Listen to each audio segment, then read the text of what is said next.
Hi guys, this is Omer from MMOs.com. I'm going to do a quick first impressions gameplay video for Dream of Mirror Online, a 3D fantasy MMORPG published by Suba Games. I'll spend about 10 to 15 minutes running around checking this game out, make some comments. If you guys want to play Dream of Mirror Online, or just learn more about it, or get an ID or password error, do check out the full review on MMOs.com on the link below. So we'll go ahead and try again. Pretty sure this was my password. Don't you just love these?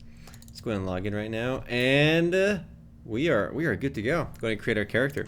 Now, if the game name rings a bell, it's because Dream of Mirror Online actually used to be available through Aeria Games quite a while ago, back in 2007, with the original release date in 2005, making the game fairly old.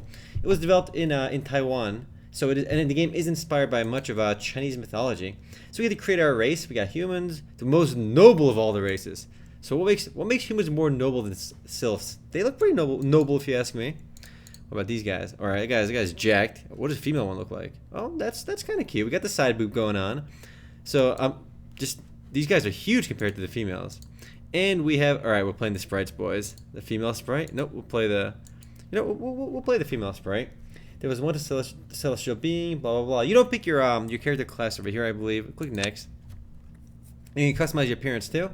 And let's see our options. Given that the game is quite old, you have only a handful of options. There really aren't that many. We're gonna go with, let's go with this one. That's the cutest.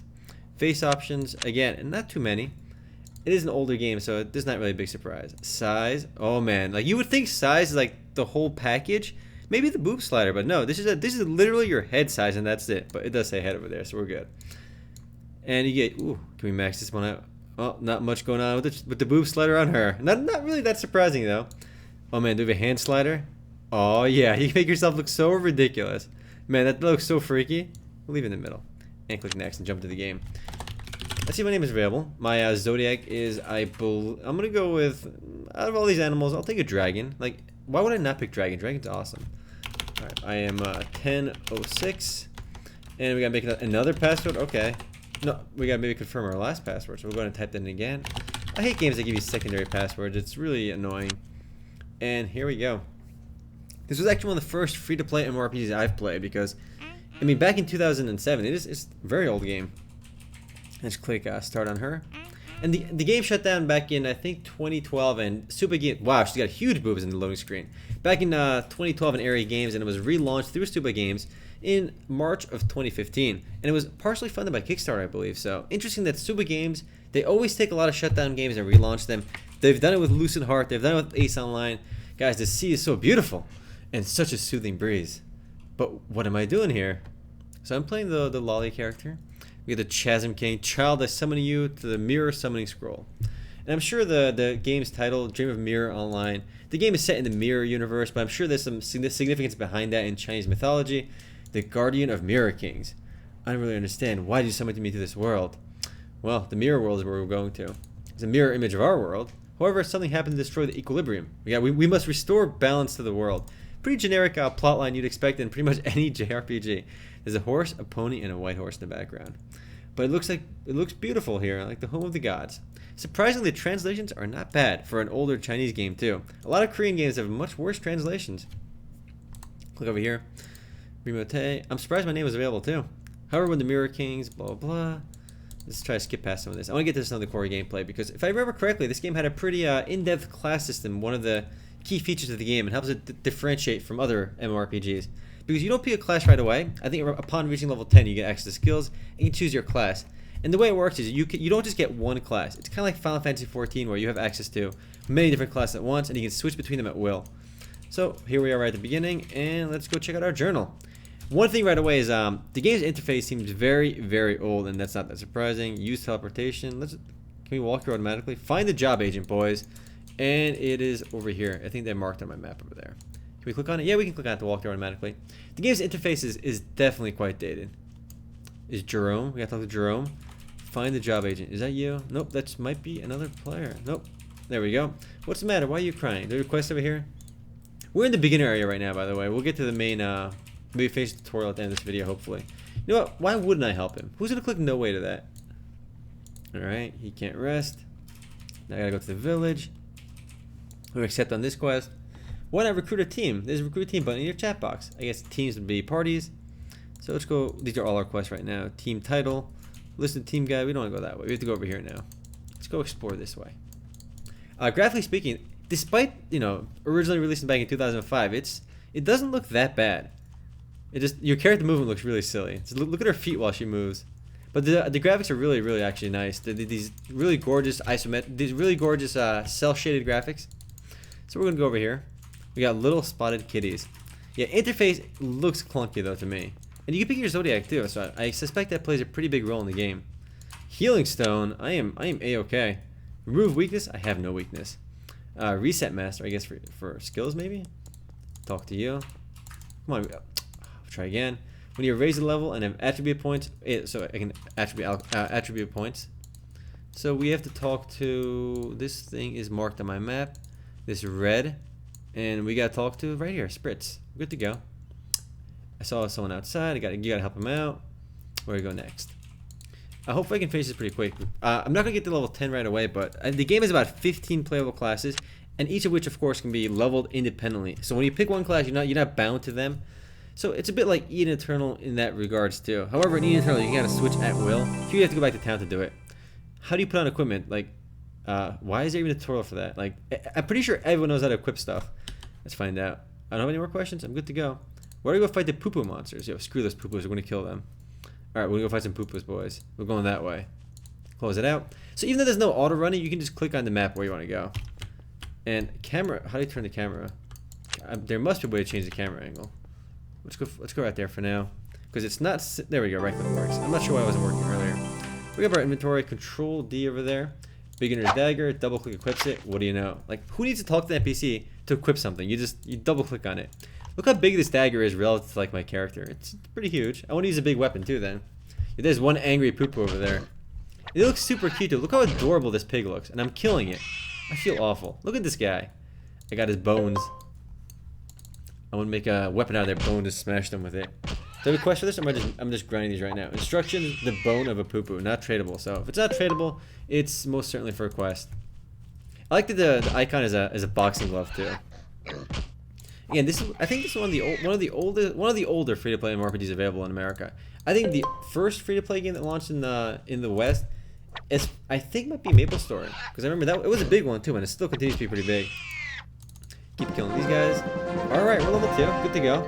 If you die in the arena or in a duel, you'll not lose experience. That's a given. Same thing in most MMORPGs. But it's pretty impressive that Suba Games they keep launching failed games, which seems like a bit of an odd business model.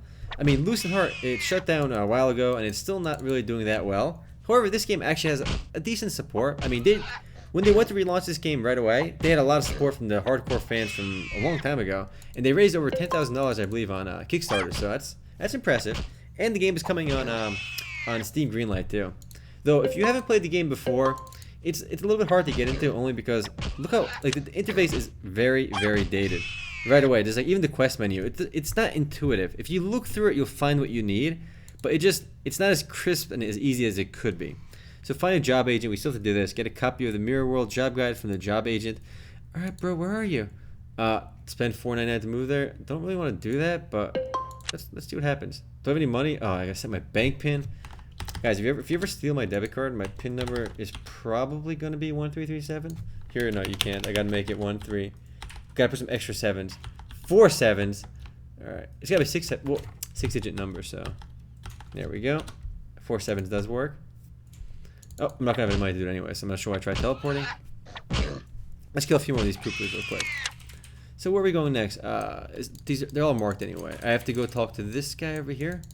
I get the poo-poo bone, actually. There's a little marking over there, too. I want to see what that's for. Anything over here? Or no, this is just marking the area where these guys are at. Our other quests are, let's see, I have to be level 5 for this to get out of the quest area. Find the reset master. We already found you, bro. And then put my stat points in as I level up too. Status. Put our points into power. All power, obviously. I'm not sure why I would pick this race if I'm gonna go warrior, because obviously that one jet race was a much better choice. Might as well kill these guys while I'm looking through these. And again, you can just switch classes, so you're not locked into any one. I actually really like that system because, like in Final Fantasy 14, it gives you an option to just play every character like in one character. I never really liked having to make an alt. Rather, I prefer just have everything on one character, which is why I thought Eden Eternal did the class system really well. And it's surprisingly original. That you can transform anywhere you want. Here you have to just you still have to go back to town to transform. Also, I should mention this game has a pretty strong emphasis on social elements, so I might troll in the game later.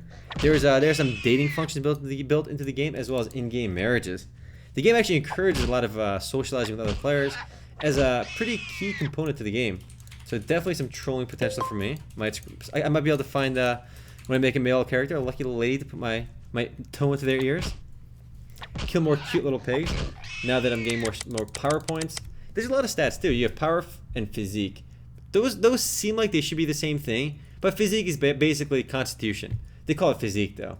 And durability. Durability to put points in there. Increase defense, increase attack for. That's interesting. You think power would do that? So what increase? Maybe that's my gear. I don't know. I'll see when I level up again. So where are we going next? King Colette's Invitation. I gotta be level 5 for that though. I'm not there yet. Elder Spirit's Trial. Fight by fighting Poo-Poo in the north. Return with at least 5 dropped items. I think I got it. I'm good to go. Control. I got 13 of them. I overachieved that quest. If this is Archage, I get bonus experience for overachieving. Yo, did you see that Poo-Poo? It was literally flying. Okay, so let's go ahead and find this guy. I'm pretty sure he was back in town, which is, you can make the map a little bit bigger.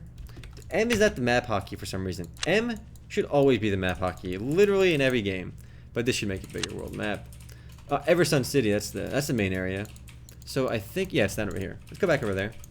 But for a game that was released originally in 2005, definitely is not that bad. It hasn't aged that bad. If you've seen like a lot of generic 3D fantasy games with more realistic graphics, they look much worse than this game. For a game, wow, this is 10 years old. That's crazy. So I gotta talk to Spritz. Give me my goodies. Give me some epics for this quest. I'm not gonna get any good epics. Hand over the items. Usually in most newer games, you just click on like the NPC name and it'll bring you there. The auto walking makes things super convenient. And you even literally have to hand in the quest over here. Look at this. No, dude, I want to give you 13. I want to give you 5. Do I get bonus experience? Well, who knows. But I did get I leveled up again too. I gained vitamin pills, man. Dude, don't take vitamin pills. Vitamin A pills from strangers. That's kind of iffy. I don't accept pills from strangers, bro. I'm sorry. I should use my strengths and weaknesses by killing some easy peasy pigs outside town called poo-poos. So let's see. I'm not going to read all these, but the translations are still... The game is surprisingly well localized. Everything in here again. Close it out. Achieve. We got achievements in the game too, it looks like. Wow. For an older game to have achievements, that's a big plus. And the game isn't empty either. I mean, this beginner area is pretty empty, but once you get to the main town, people do play this game. And I'm sure if it does launch on green Steamlight, it'll do even better. So let's see what quest I have going on right now. If the interface was better, it'd be a much easier game to get into. And if you liked the game before, there's no reason not to play it now. However, if you've never played Dream of Mirror Online, it's with so many other newer MMORPGs out there, it's definitely hard to recommend. But if you like the art style and you don't mind the older graphics, it's still worth checking out. So let's go run over there. But the fact that the game is 15 classes too, that's a huge plus. Very few, even newer games, have anywhere near that many classes. I figure a lot of newer games try to keep classes limited because they want to keep things more balanced. I would prefer to have huge variety over balance. Guys, variety is always more fun over balance. However, I imagine PvP is not that big of a component in the game. However, you could still PvP. Because the game does say if you dive in PvP, you don't actually lose experience. No way, I have to get it back. Alright, Charlie, I'm not high enough level to get your quest. I gotta get level 5 and get out of this newbie area. So one more level and I'm already out of there. And I went the wrong way. We gotta go somewhere. Let's see this again. I just don't like the interface over here. Find a job agent. There's quest tracking. Did not help. We got a little menu over here now. And let's see where we're gonna go. What are the quests we got? Talk to this. Did we do this already? This Sprite Spritzer. I gotta talk to that guy again. Nice. Back to this area. And find the reset master. I did this already too. So if you don't like what attributes you have, until level 15 you can reset them for free. So if you want to level up quickly early on, definitely put points into strength. Because even if you want to play mage later on, you can just reset your attributes beforehand. I remember I played this a decent amount years ago, but it's been such a long time. Alright, what do you got for me? Bro, I understand. What are attribute points? No, I'm good. I'll cancel. I don't want to reset. So we did that quest already. Awesome. So King, not that one yet. Sprite Spritzer again. This guy, but he's the wrong one. We gotta talk to. He's by the pier. The guy we want to talk to. Let's go over here. If you highlight them, they do tell you what names they are, and the pier would be near the water. Our little helper. The game is built in God over here too, which I don't really need to learn how to move, but it's got that for you. But guys, I'm going to call it for now. If you guys do want to play Dream of Mirror Online or just learn more about it, do check out the full review on MMOs.com on the link below. Look how kawaii I am, though. Just appreciate that for a moment. Anyway, guys, later.